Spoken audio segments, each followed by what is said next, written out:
എൻ്റെയും എൻ്റെ സംഘടനയുടെയും എന്ന് മാത്രമല്ല മുഴുവൻ നിഷ്പക്ഷമതികളായ ആളുകളുടെയും അഭിപ്രായം ഒന്നു തന്നെയായിരിക്കും.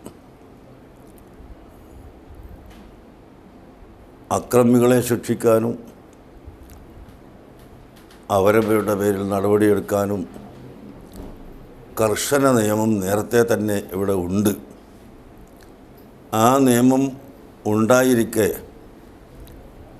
ഇത്തരം ഒരു ദുരൂഹതയുള്ള നിയമങ്ങൾ കൊണ്ടുവരുമ്പോൾ കൂടുതൽ അതിനെ പഠിക്കുകയും ജനങ്ങൾക്ക് കൂടി അത് ഒരു പുതിയ നിയമമല്ല എന്നും നേരത്തെ ഉള്ള നിയമത്തിൻ്റെ ഭാഗമായിട്ടാണെന്നും വ്യക്തമായി പഠിപ്പിച്ചു കൊടുത്തതിൻ്റെ ശേഷമാണെങ്കിൽ ആവാം.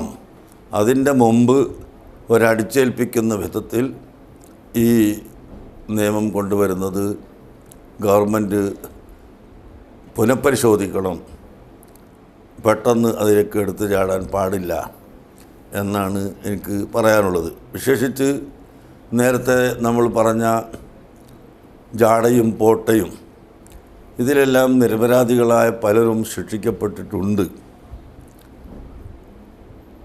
ഉദാഹരണത്തിന് ഏതെങ്കിലും ഒരു തീവ്രവാദിയായ ആൾ ഒരു സത്യസന്ധനായ വ്യക്തിക്ക് ടെലിഫോൺ ചെയ്തിട്ടുണ്ടെങ്കിൽ പിന്നീട് അദ്ദേഹത്തെ പിടിക്കപ്പെടുന്ന സമയത്ത് ആർക്കൊക്കെ ടെലിഫോൺ ചെയ്തു എന്ന് നോക്കുകയും അങ്ങനെ അദ്ദേഹത്തിൻ്റെ ടെലിഫോൺ പോയ ആളുകളെയും അദ്ദേഹത്തെ ഫോണിലേക്ക് അങ്ങോട്ട് വിളിച്ച ആളുകളെയും മുഴുവനും ശിക്ഷിക്കപ്പെടുന്ന ഒരവസ്ഥ ഈ കഴിഞ്ഞ കാലത്ത് ഇവിടെ ഉണ്ടായിട്ടുണ്ട്.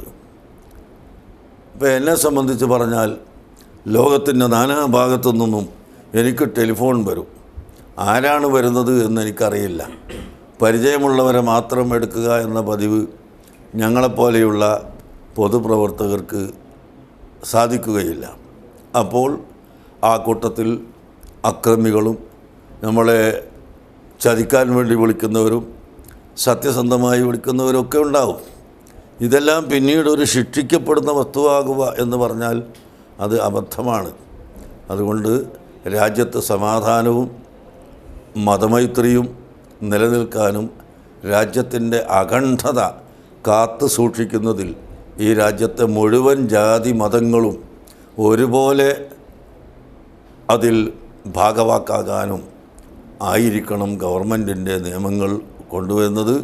അതിനാൽ ഇത് പുനഃപരിശോധിച്ചതിൻ്റെ ശേഷമല്ലാതെ അത് പരിശോധിക്കുകയും ജനങ്ങൾക്ക് ബോധ്യപ്പെടുത്തി കൊടുക്കുകയും ചെയ്തതിന് ശേഷമല്ലാതെ നടപ്പിലാക്കാൻ പാടില്ലെന്നും നടപ്പിലാക്കേണ്ട ആവശ്യവും ഇല്ല. ഇവിടെ നിയമങ്ങൾ നേരത്തെ തന്നെ ഉണ്ടല്ലോ. അതാണ് എൻ്റെ അഭിപ്രായം.